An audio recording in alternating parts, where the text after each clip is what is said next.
गणपतीजीला पहिली म्हणावा हो मुसवा के सवारीला। गणपतीजीला पहिली म्हणावा हो मुसवा के सवारीला। मैं म्हणावो ते कैसे म्हणावो हो स्वामी चार भुजधारीला। गणपतीजीला पहिली म्हणावा हो मुसवा के सवारीला।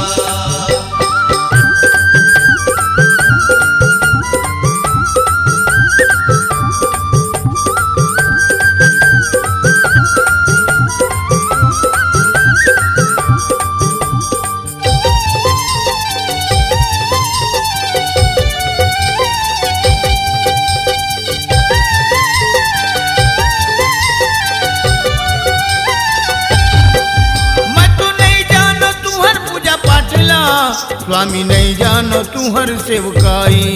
स्वामी नहीं जानो तू हर सेवकाई। स्वामी नहीं जानो तू हर सेवकाई। ऋषि मुनि जोगी जति मन स्वामी करते ये तोरे बड़ाई। स्वामी करते ये तोर बड़ाई। मैं रिझावो तो कैसे रिझावो हो स्वामी चार भुजधारीला। गणपतीजीला पहिली म्हणावा हो मुसवा के सवारीला।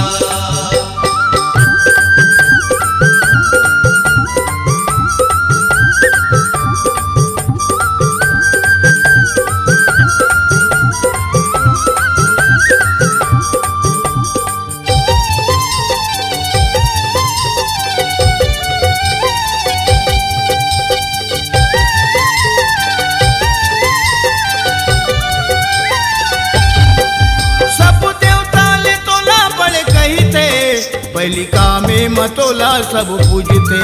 पहली कामे मतोला सब पूजते। पहली कामे मतोला सब पूजते। मुसवा के सवारी करके आजा बिगड़ीला मोरो बना दे। आजा बिगड़ीला मोरो बना दे। मैं बलावो तो कैसे बलावो हो मुसवा के सवारीला। गणपतीजीला पहिली म्हणावा हो मुसवा के सवारीला।